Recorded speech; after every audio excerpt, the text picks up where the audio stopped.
Você conhece a nova lei de parcelamento do solo do estado de Santa Catarina? Você sabe quais são os avanços trazidos por essa legislação e as novas modalidades urbanísticas? Meu nome é Aline Masson, sou advogada, sou especialista em direito ambiental e direito urbanístico e nesse vídeo eu vou contar para vocês um pouquinho dos avanços da nova lei de parcelamento do solo do estado de Santa Catarina. Vou iniciar pelas novas modalidades urbanísticas. São elas os condomínios urbanísticos de lotes, sejam eles residenciais, industriais, comerciais ou de logística, novas regras para loteamentos, também sejam eles residenciais, comerciais, empresariais ou industriais, os loteamentos integrados à edificação, os loteamentos de pequeno porte. A nova lei, aprovada no início de 2018, é uma grande conquista do mercado imobiliário. Nós tínhamos dentro do estado de Santa Catarina uma legislação da década de 80. Em 2018, em 2019, nós não podemos nos imaginar parcelando e empreendendo daquela forma de décadas atrás. Então, a nova legislação surge para isso, para trazer segurança jurídica, para adequar os empreendimentos ao mercado imobiliário atual, para criar obrigações e, principalmente, segurança jurídica para os empreendedores, para o poder público e para os técnicos envolvidos dentro desse cenário imobiliário. A nova legislação trouxe grandes avanços na matéria de modalidades urbanísticas. Hoje, nós, além dos loteamentos e desmembramentos que eram trazidos na legislação de 1982, foram inseridas novas modalidades urbanísticas dentro da nova legislação. Vou citar alguma delas. O condomínio urbanístico de lotes, o loteamento integrado à edificação, as novidades dos loteamentos e condomínios de lotes industriais, comerciais ou de logística. Tivemos um grande avanço quando falamos de loteamentos industriais. Os lotes que eram de 15 mil metros passam a ser com uma metragem mínima de 1.000 metros quadrados, a fim de estimular esse tipo de parcelamento, de trazer segurança e que possa realmente se construir esse tipo de empreendimento. É impraticável nós imaginarmos um loteamento industrial a partir de 15 mil metros. Há pequenas indústrias que gostariam de se instalar em um loteamento tipicamente industrial com os bônus e ônus da sua atividade, mas que não tinham essa possibilidade. Por quê? O parcelamento do solo industrial era pensado para grandes atividades, para grandes fábricas, deixando de lado esse pequeno empreendedor. Também nós trouxemos o condomínio urbanístico de lotes, é a grande novidade e talvez o grande avanço legislativo. Nós não tínhamos uma legislação específica estadual que tratasse sobre condomínio urbanístico de lotes. Nós tínhamos uma legislação que mesclava a lei do parcelamento do solo com a legislação de condomínios, mas não era muito a legislação que se enquadrava aquele caso concreto. Então, através dos condomínios urbanísticos de lotes, nós conseguimos sim entregar um lote, uma unidade autônoma dentro de uma fração ideal maior. Então, você passa a ser dono não só de uma fração, como eram os clubes de campo, mas sim de sua unidade autônoma e mais a fração ideal correspondente aos espaços de uso comum e áreas verdes dentro de condomínios. Nós esclarecemos a questão de áreas verdes e áreas institucionais, as chamadas áreas públicas dentro de condomínios e loteamentos, diferindo elas das áreas de infraestrutura básica. Nós tínhamos uma confusão legislativa e jurídica muito grande do que eram as áreas públicas e do que eram as áreas institucionais e áreas verdes. Então a legislação vem para trazer e conceituar, para que nós não tenhamos mais dificuldade no entendimento do que é a infraestrutura básica, o que são as obrigações dos empreendedores e o que efetivamente vai para o poder público através das áreas verdes e áreas institucionais, além da definição das áreas de preservação permanente dentro dos empreendimentos. A legislação também trouxe uma nova modalidade de parcelamento, que é o loteamento integrado à edificação. O que isso quer dizer? Você não quer morar dentro de um condomínio, mas você quer ter o seu lote já com sua casa construída. Antes só era possível essa modalidade se você comprasse uma casa em um condomínio. Então, loteamento integrado à edificação quer dizer que você vai ter seu lote, como se fosse um lote convencional, com uma casa construída, com uma edificação. Então, é responsabilidade da incorporadora, da loteadora responsável pelo empreendimento, a construção da tua residência.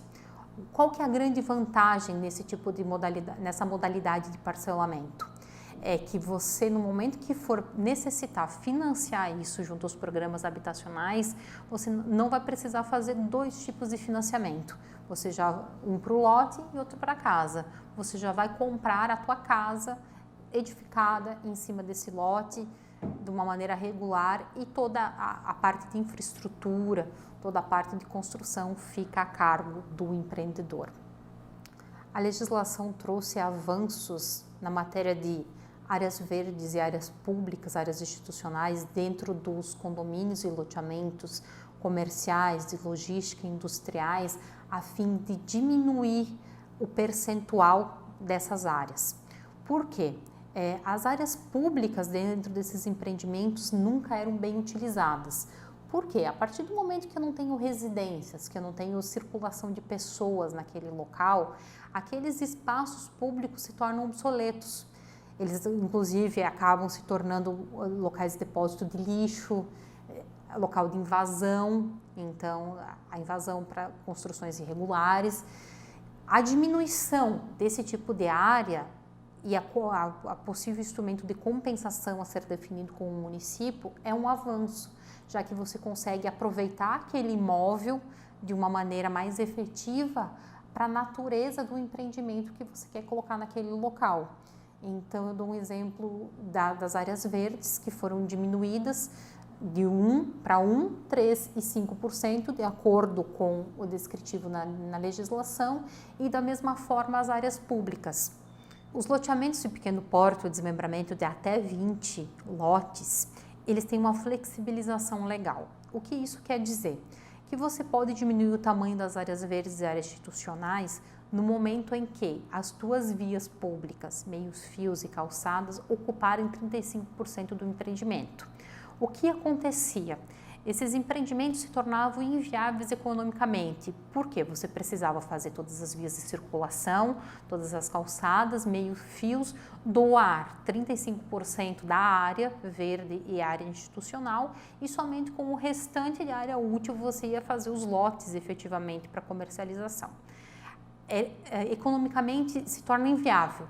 Por quê? No final iam sobrar o quê? 10, 12 lotes de uma área de 20 mil metros quadrados, considerando todas as necessidades legais dessas áreas. Então, a partir desse momento, eu posso flexibilizar áreas verdes institucionais, definindo, então, um número menor, um percentual menor, quando as minhas vias de circulação acabarem abarcando todo esse percentual. Sempre é importante lembrar que você aplica as áreas verdes presentes na nova lei de parcelamento do solo de Santa Catarina quando não houver legislação municipal que a defina. Sempre que houver lei municipal dispondo de uma forma diversa sobre as áreas verdes, haverá sim aplicação da legislação municipal. Essa é uma grande preocupação que a legislação trouxe em ser complementar, criar o conteúdo mínimo dos planos diretores, mas não invadir a competência legislativa municipal, que é a de ordenar o uso e ocupação do solo e a de definir dentro do seu plano diretor como eu quero que minha cidade cresça. Então, a legislação veio justamente nesse sentido, dar esse norte para os municípios do que eu posso fazer, de quais são as modalidades. Para quê? Para que nós não tenhamos planos diretores de uma maneira diversa, totalmente diversa, em cidades contíguas.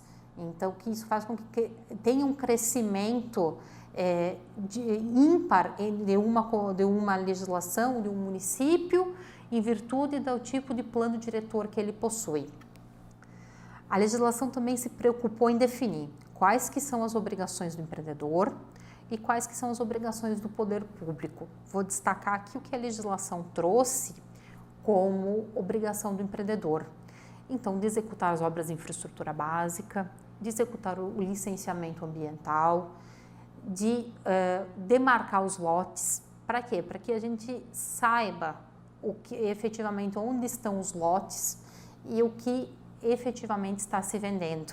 Quando você não tinha essa demarcação, às vezes acontecia aquela situação de você estar vendendo esse lote, mas ele não era bem aqui, ele era um pouquinho para o lado, e isso acaba mudando totalmente o preço do imóvel, a precificação do imóvel. Também recuperar as áreas de APP ou áreas verdes, quando assim tiver definido no processo de licenciamento. A obrigação de reparação de áreas degradadas sempre vai ser solidária, então o empreendedor sempre vai ter que recuperar as áreas verdes, as áreas de preservação permanente, quando elas estiverem degradadas. Além disso, executar o sistema de tratamento de esgoto no loteamento integrado à edificação. Quando o projeto for aprovado com fossa, filtro e sumidouro, então a execução do sistema individual de tratamento de esgoto vai ser responsabilidade do comprador. A definição do poder público, o que o poder público precisa entregar para o empreendedor. Então, é uma legislação atualizada para que, no momento em que nós formos aprovar o nosso projeto, nós conheçamos tudo aquilo que ele necessita de uma única vez, a fim de sabermos se é viável, técnica e economicamente aquele imóvel. Isso também visa consentir uma segurança jurídica para esse empreendedor. Haja visto que ele já conhece todas as regras do jogo antes mesmo de aprovar o seu projeto. A nova lei do parcelamento do solo trouxe um avanço na possibilidade do licenciamento ambiental e urbanístico integrado para aqueles municípios que também exerçam a competência do licenciamento municipal. Como que isso é feito? O município, apesar de ele estar dividido em secretarias, fundações ou autarquias ou qualquer outra forma de governo, ele continua sendo um município só. Então, o que se pretende através dessa modalidade da licença ambiental e urbanística integrada? Que os técnicos responsáveis pela aprovação urbanística e pela aprovação ambiental do empreendimento, que eles passem a ser um grupo que vai analisar de forma constante, contínua e integrada todos os projetos, o acompanhamento das condicionantes e a fiscalização propriamente dita do empreendimento, seja ele condomínio, seja ele parcelamento do solo. Então, nada mais é do que visar trazer segurança jurídica. Por quê? Muitas vezes o meu empreendimento ele é viável do ponto de vista ambiental, mas ele não vai ser viável do ponto de vista urbanístico, seja porque tem uma restrição urbanística, seja porque o zoneamento é inadequado. E o contrário também é verdade, muitas vezes o zoneamento é indicado para aquele tipo de empreendimento que eu quero construir, mas ele não é viável do ponto de vista ambiental, seja porque ele está inserido em área de preservação permanente, está dentro de uma área de risco ou uma área que precisa ser recuperada eventualmente. Então, visa dar segurança e encurtar os caminhos para essa aprovação do empreendimento, ao momento que de uma única vez eu vou conhecer quais que são todas as restrições urbanas e as restrições ambientais do meu imóvel. Face a isso, eu já sei antes de contratar um serviço ou antes de apresentar um projeto se ele vai ser viável. Então, isso se dá tanto na questão do licenciamento ambiental quanto na definição das diretrizes para que eu possa efetivamente apresentar meu projeto. Além da definição da licença ambiental e urbanística, onde vão estar todas as condicionantes, eu posso emitir, então, um único ato, uma única chamada licença final, que vai me autorizar a operar meu empreendimento. Então, a emissão dessa licença final se equivale a uma licença ambiental de operação ou ao termo de verificação de obras expedido pelo município. Quer dizer que eu cumpri todas as condicionantes urbanísticas e ambientais e eu estou autorizado a operar meu imóvel, a ocupar e a efetivamente as pessoas poderem passar a morar nele. A nova lei do parcelamento do solo trouxe uma nova modalidade. Ao invés de uma consulta de viabilidade, ela trouxe um novo termo jurídico, chamado de definição de diretrizes. ela se equivale a uma consulta de viabilidade, mas ela dá um direito adquirido a quem busca o poder público a fim de licenciar seu empreendimento. Por quê? A lei diz que a definição de diretrizes terá um prazo mínimo de 2 anos e máximo de 4 anos, que dentro desse prazo o município não poderá alterar o zoneamento. Ou seja, eu tenho 2 anos, de 2 até 4 anos, para aprovar meu projeto e executar, tendo a garantia de que não haverá nenhuma troca de zoneamento. Nós sabemos que é um problema muito comum e muito corriqueiro, principalmente para os imóveis que já têm algum tipo de empreendimento, seja ele de parcelamento do solo, seja a própria construção de condomínios verticais, quando nós temos uma alteração do plano diretor.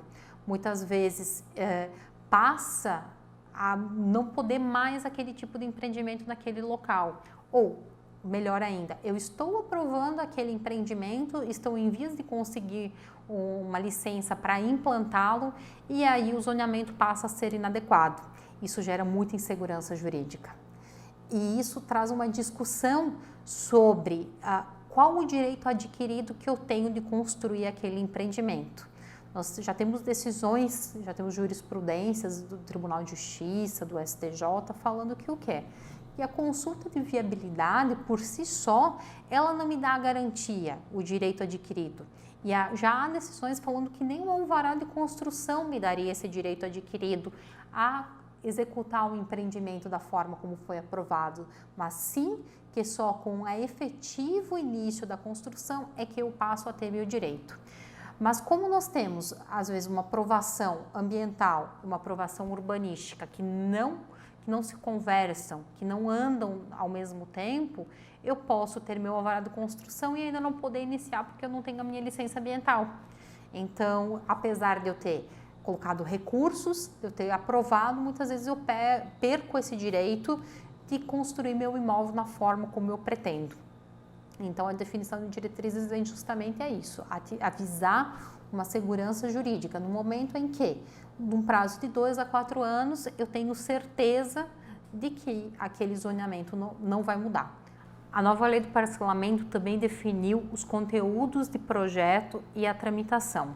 Essa é uma dificuldade muito grande que nós tínhamos em saber o que realmente precisava ser apresentado, quais que são os passos que os projetos urbanísticos deveriam seguir para a emissão da licença e efetivamente do alvará de construção. Então a legislação se preocupou com isso.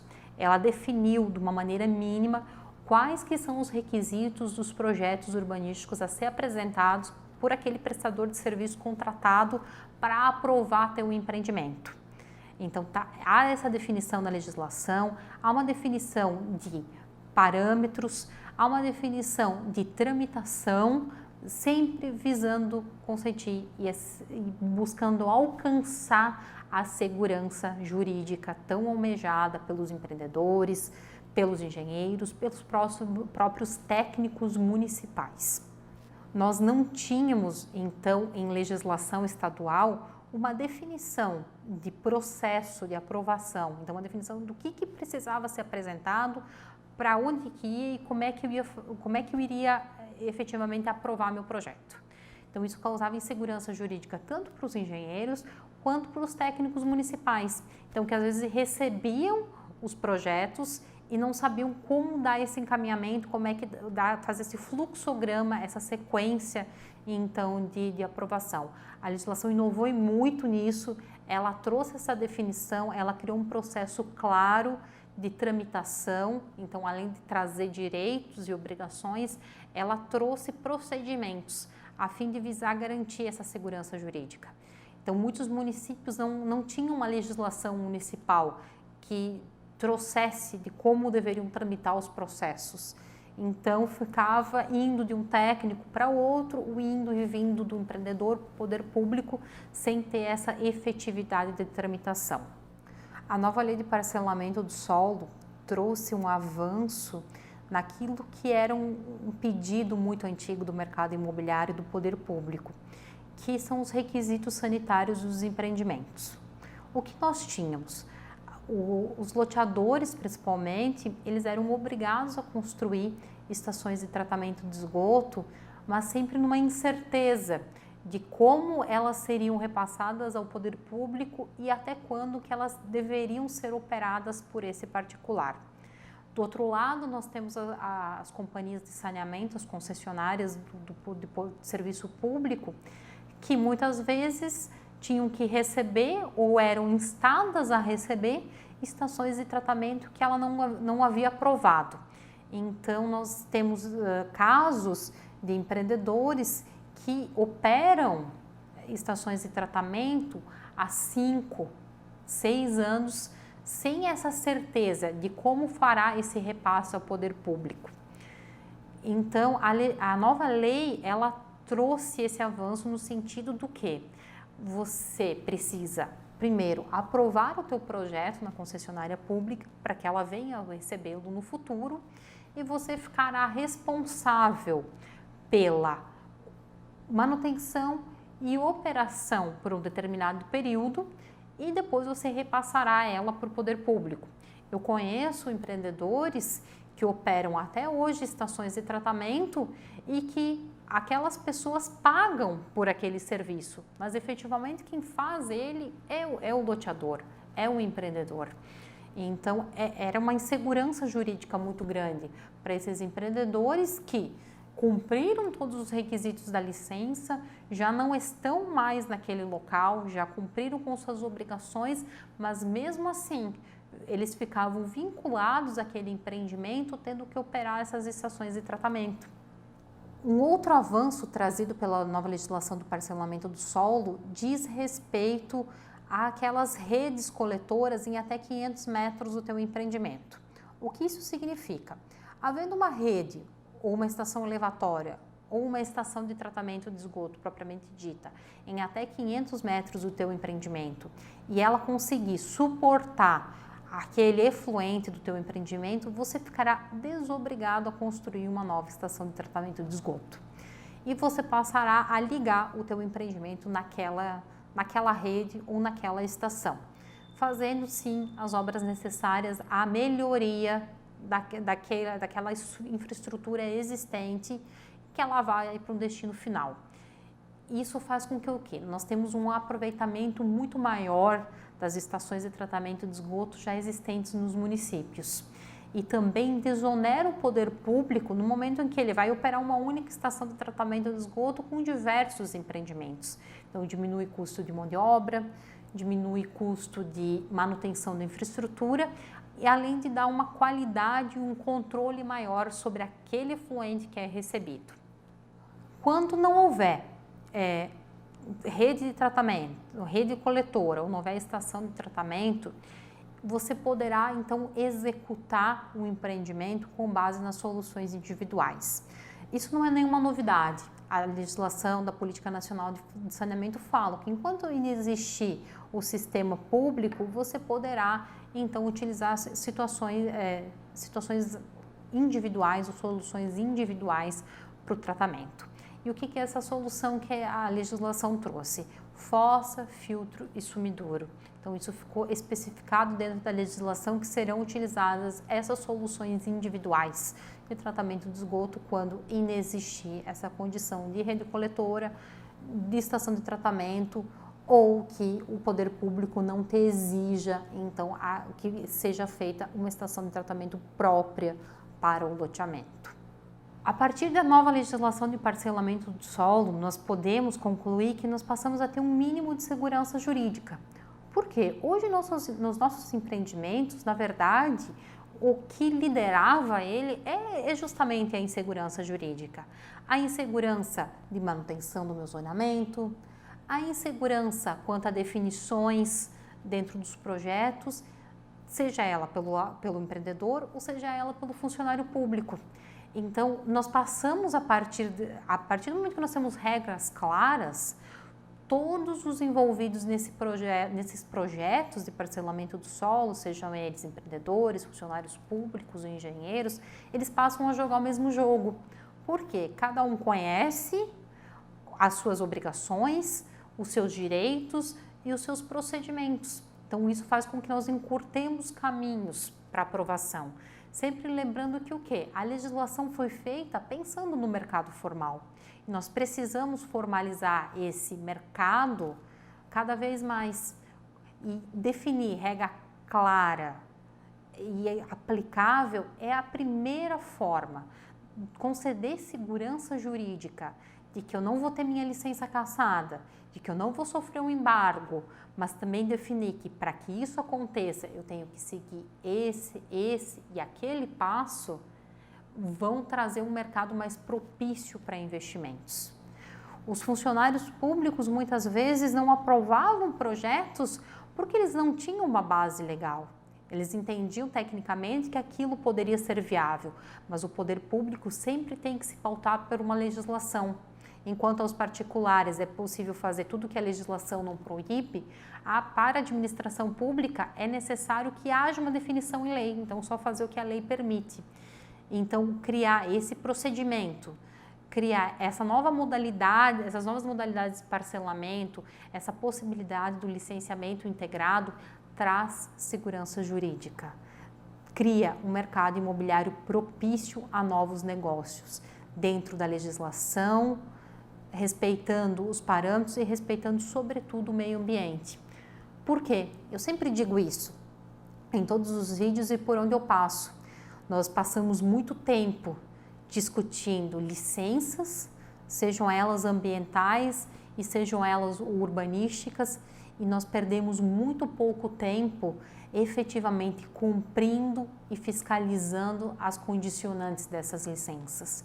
No final das contas, o que vai ser bom para o meio ambiente não é o fato de eu ter uma licença ou não, porque a licença é um mero papel, um mero documento que me dá o direito a alguma coisa, mas é sim ter certeza que eu estou cumprindo as minhas condicionantes, que eu estou fazendo as minhas medidas mitigatórias e as minhas medidas compensatórias de uma forma para que eu agrida o menos possível aquele meio ambiente e que eu consiga construir o meu empreendimento de acordo com aquilo que foi aprovado pelo poder público. Então, a licença não é o mais importante do empreendimento. Cumprir as condicionantes e o poder público poder fiscalizar se houve o cumprimento e eu saber de uma forma clara o que eu tenho que cumprir é o mais importante para o meio ambiente e é o que deve nortear empresários, engenheiros e poder público. Para o poder público, um dos principais avanços trazidos pela nova lei de parcelamento do solo é o conteúdo mínimo para os planos diretores. Porque apesar de nós termos uma legislação federal que trate sobre como deve ser constituído o plano diretor, ou como é que deve ser constituídas as leis de uso e ocupação do solo, ou os códigos de obras, nós não tínhamos um conteúdo mínimo, que é o quê? O teu plano diretor, ao ser reformulado, ele tem que respeitar diversos aspectos. Então, já demarcar procedimentos, deixar de uma forma clara, então, como que vai ser constituídos os alvarás de construção. Esse conteúdo mínimo trazido pela nova legislação vai fazer com que nós tenhamos planos diretores voltados para a realidade dos municípios e voltados a um crescimento formal. E qual que é o reflexo disso para o nosso particular? É o seguinte, você não vai ter municípios contíguos tratando temas de uma forma totalmente diferente. Então, há uma segurança jurídica também nesse conteúdo mínimo. Nessas andanças pelo estado de Santa Catarina, eu já tive conhecimento de planos diretores que estão sendo reformulados sem levar em consideração a nova lei de parcelamento do solo do estado de Santa Catarina, que criou essa regra mínima para os planos diretores. Então, o que esse vídeo também busca? Enxergar essa informação até os municípios que, olha, nós temos uma legislação estadual para respeitar, nós temos um conteúdo mínimo que ao momento que nós revisarmos o plano diretor, nós precisamos trazer. Nós temos também novas modalidades urbanísticas que precisam ser regulamentadas pelos municípios, que precisam ir para dentro das legislações municipais, porque o que é sempre importante dizer, a lei de parcelamento do solo do estado de Santa Catarina, ela criou uma regra geral, ela não invadiu uma competência municipal. Então, cabe aos municípios definir dentro dos seus planos diretores, dentro das suas legislações municipais, as novas modalidades de parcelamento existentes e como elas serão aprovadas, quais serão as regras específicas para cada município. Então, municípios, olhem a legislação estadual, conheçam ela e levem para dentro, regulamentem dentro das suas legislações municipais esses avanços trazidos pela legislação estadual. A legislação também é muito importante para os engenheiros, para os arquitetos, para todos os profissionais das áreas técnicas, que passam a ter um norte sobre a aprovação dos seus projetos, sobre como deve encaminhar isso para o poder público. Então, isso encurta caminhos, impede que os profissionais tenham que fazer retrabalho, porque o projeto precisa sofrer algumas alterações. Alterações sempre serão necessárias, mas a partir do momento que eu conheço aquilo que eu tenho que apresentar e eu tenho um norte sobre como que isso vai se processar, também passo a ter segurança jurídica e celeridade dentro dos processos de aprovação urbanística dos municípios. Também é importante para os municípios que conheçam a modalidade da licença ambiental e urbanística integrada, porque isso não vai conferir segurança jurídica apenas para o empreendedor, mas também segurança jurídica para o poder público, que de uma única vez vai conseguir aprovar os projetos sobre o ponto de vista ambiental e sobre o ponto de vista urbanístico, fazendo o quê? Entregando eficiência, celeridade e aprovações que são passíveis de fiscalização, que são passíveis de controle e que dão uma eficiência na aprovação do projeto. A partir do momento que você tem um grupo de trabalho e que você integra as suas licenças, você passa a ter processos mais céleres, mais claros, com uma melhor qualidade técnica e, com certeza, com uma chance muito menor de revisão de processo administrativo, seja do poder público ou do privado, porque você já analisou todas as correntes que precisam ser analisadas na aprovação dos empreendimentos.